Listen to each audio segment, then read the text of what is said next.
Hey everybody, welcome back to another movie review.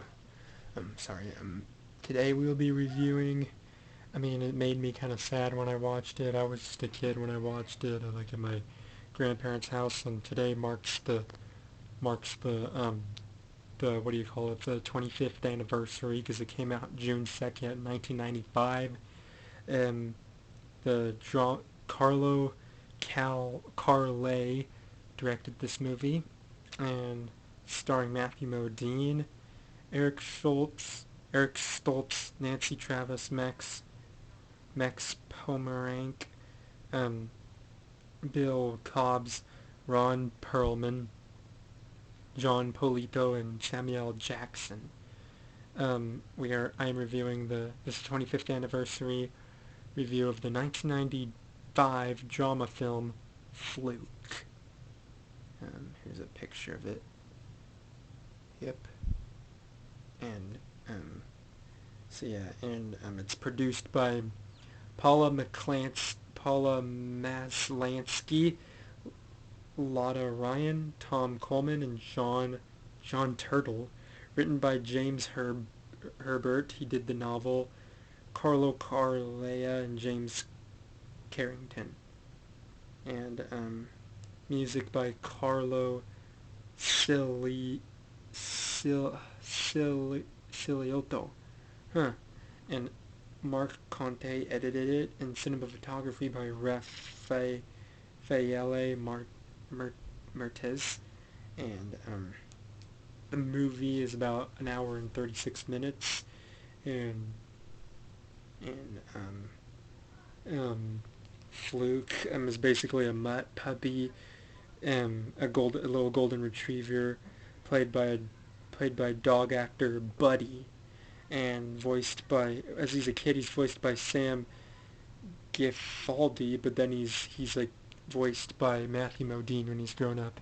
He's having like flashbacks and memories of dreams of having lived a human life, and um, after he's been taken to the pound, which is sad, and um, eventually he escapes the pound and meets this woman on the streets, and they and she to her she to there she's her little Fluke.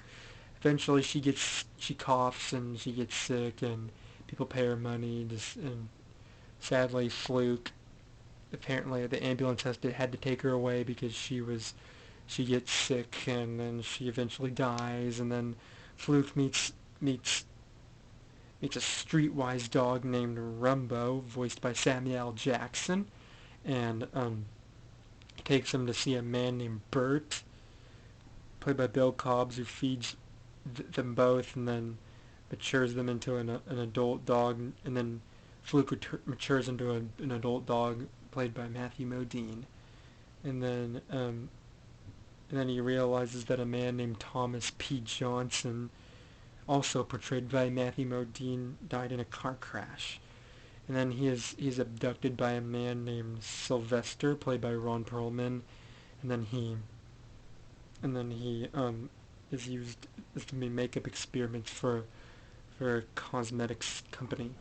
And then Rumbo comes to the rescue. They escape the place, and Rumbo is shot by Sylvester, and he tells, and then Rumbo tells Fluke, before he dies, he tells him that a black and white snapshot of a man in a sailor suit on Bert's wall was him, and Bert was the brother, and that he wishes to smell the sea again, suggesting that he died in the line of the duty.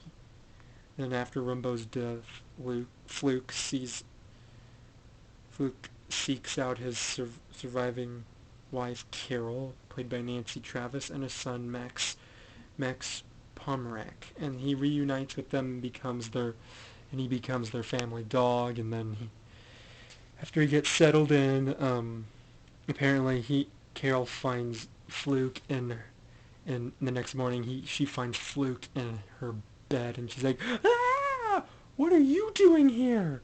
And she's like shocked to see him in his bed, and then eventually Apparently, what else? Apparently, Fluke kind of makes a mess here and there, and then she asks him, thinking, "Oh, is this like the circus?" But then eventually, um, I think Max is the kid's name. He's playing with his toys.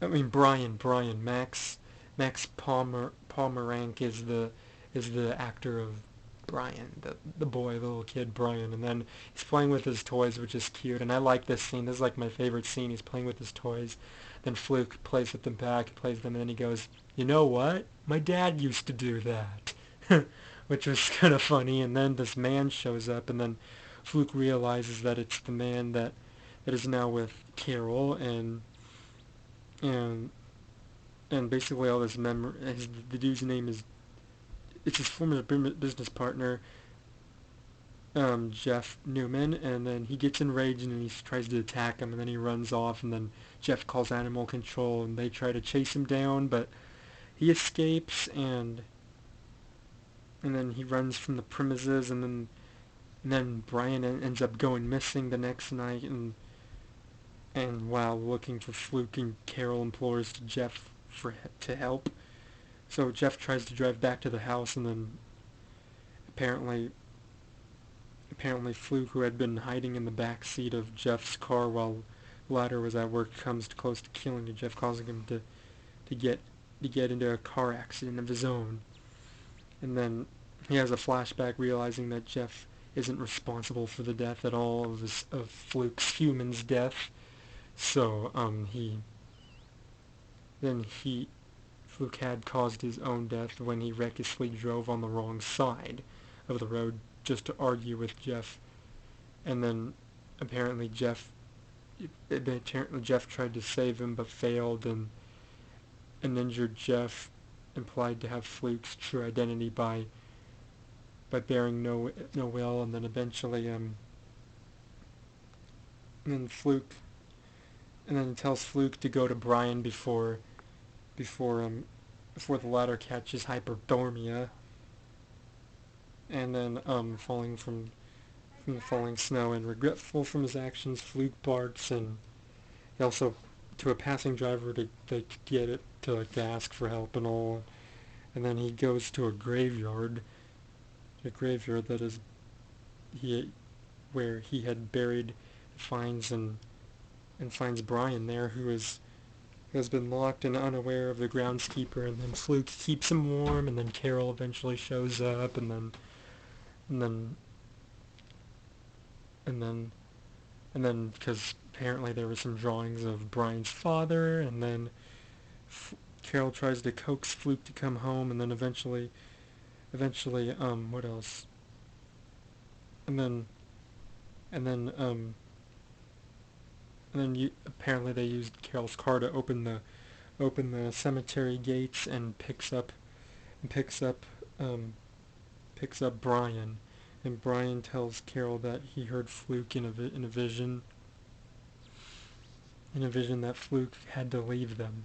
So apparently he saw a vision of him, and then Carol is speechless and lets Fluke leave without objection, and then Luke eventually now trusts Jeff to be with Carol and Brian, and then Fluke runs off in the wilderness, and then he's like sitting, and then he narrates a bit, like saying, apparently he narrates saying that and then he said that he had to leave because he finally accepted that he can no longer be a family man he should have been, and then that he should just cherish the life the life that he has now which he has not done back then.